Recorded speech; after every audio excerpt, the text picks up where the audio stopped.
Kulira oluddu lwa gavumenti mu Parliament Winnie Kiiza mu kiwandiiko ky'asomye olutalo lwa Parliament olwaleero ng'olukubiziddwa amyuka Sipiika Jacob Oulanyah agamba nti Minisita Patrice Namuganza yasinziira ku pulogulaamu ya Kabbinga ku Bukedde TV nga 11 omwezi gunalumiza omukyala ave Kasese owa FDC atula mu Parliament okubba ettaka ly'essomero era nga terikyaliyo. Kubanga ne Kasese tulina omu ate nga wa FDC yagula binga essomero ekyo tokimanyi. Yes, essomero Damba ate nga ali mu Parliament ate muntu munene ava Kasese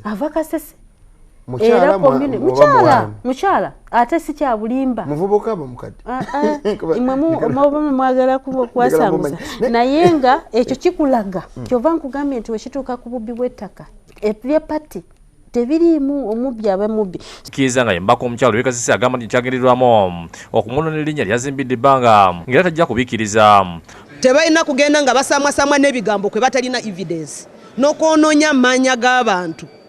Sagala muntu anteeke mu bintu ebyonoonye erinnya lyange maze ebbanga nga nkolerera kino kyendi sagala muntu akyonoonye mu biseera bitono nti akozesa omumwa ogutanaaba nti ayonoone erinnya lyange. Mu busonga obw'Kiiza agamba nti Namuganza babanga mubbi talowooza nti bonna balingayo kubanga ndi bo bali mu kyakulaga abantu nti ennongosereza ezaaleetedde esasementeka nnungi ez'okubba ettaka ly'abantu.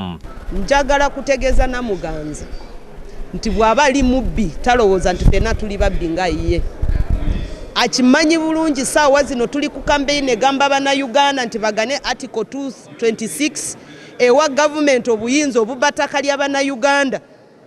Kati lwakubanga talina ebyokwogera kutaasa okugamba abantu nti article eno nnungi ayagala kuteekamu feelings ez'abantu balowooze nti waliwo abagala kubba ettaka ly'abantu ng'akimanyi ddala nti fe abali mu crusade eno esevinga ettaka ly'abantu tukimanyi bulungi nti abantu abafaanana Namuganza bw'obawa obuyinza obukwata ettaka ly'abantu bajja libba. Ategeeza nti bw'atayogera ettaka ly'abba agenda kumutwala mu kkooti kubanga disitulikiti liri mu Kasese ligamba nti munnayafuzi yenna yabba ettaka lyabwe. Kati ayagala gye mu Paalamenti Amulumirizza bw'aba ng'alina obujulizi agenda mu kkooti era bwe kiba nga kituufu ajja kukkiriza nti mugusinze era asasule era bw'aba talina bujulizi wakumutwala mu kkooti amusasule okumwonona erinnya. Nti bw'aba tayogedde wano mu Parliament ng'alaga ttaka kiri enabba oba ttaka kiri ayogera kubanga simanyi ssomero lyonna eriri Kasese erigamba nti waliyo politician yenna abbye ettaka lyabo. Bw'eba taleese wano evidence Namuganza mutwala mu kkooti. Nze ng'omubaka w'e Kasese nkimanyi bulungi ettaka lya Honorable Lop yalifuna mu ngeri ennungamu ate nga n'ebiwandiiko byali abiina. Kati bw'otunulira ensobi minisita omu yekka oyo Namuganza zazaakola mu njogera ne mu bikolwa ne mu ngeri gy'atawamu respect bakulembeze banne ndowooza olaba nti abulamu ye nga minisita.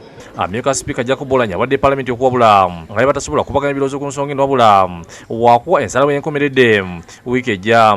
Guno si gwe mulundi ogusoose nga Minisita Namuganza asoboka ne banne mu Paalamenti kali mu lutalo lumaze ebbanga wakati we ne Minisita Ombezi owa tekinologiya Aida Nantaba era nga Nampala wa gavumenti Ruth Nankabirwa olwagamba nti kabineti ng'eyita mu kakiiko yakawasa empisa yabatuuza ensonga zino ne zinogera eddagala.